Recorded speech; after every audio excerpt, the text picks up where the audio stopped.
Good day, everyone. Welcome back to Bryce Engineering Consultancy channel. And our topic for today is about Presidential Decree number 1151 or PD number 1151, Philippine Environmental Policy.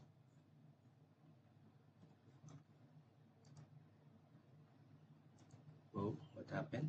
Presidential Decree number 1151, the Philippine Environmental Policy, was issued on June 6, 1977 by President Ferdinand E. Marcos.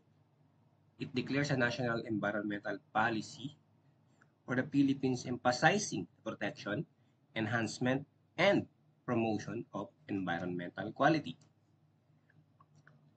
This is the salient features of PD 1151. Number 1, Declaration of Environmental Policy. Recognize the right of the people to a healthy environment. Declares the state's responsibility to promote environmental quality for present and future generations. Number 2, Environmental Impact Assessment requirement. All projects and activities that may impact the environment must undergo an environmental impact assessment. Number 3, Sustainable Development Principle.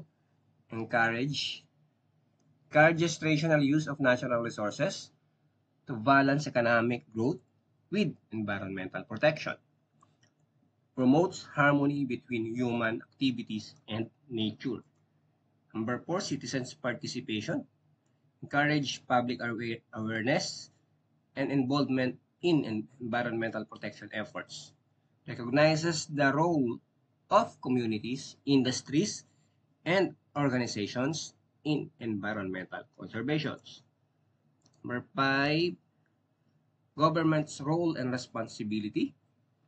Mandates the government to enhance environmental quality through laws and regulations, promote research and technology for sustainable development, ensure proper planning and coordination of environmental programs.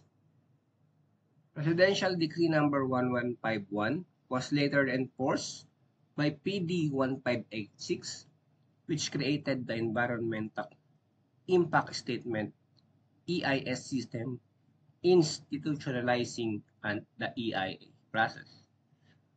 Okay, hanggang dyan po ang ating topic for today. For inquiries, comments, and suggestions, you may email us, bryce@academy.consultancy@gmail.com, and the number 0932-800-1219. Please subscribe to YouTube channel at Bryce EC, sa Facebook po natin, sa TikTok, and sa Instagram.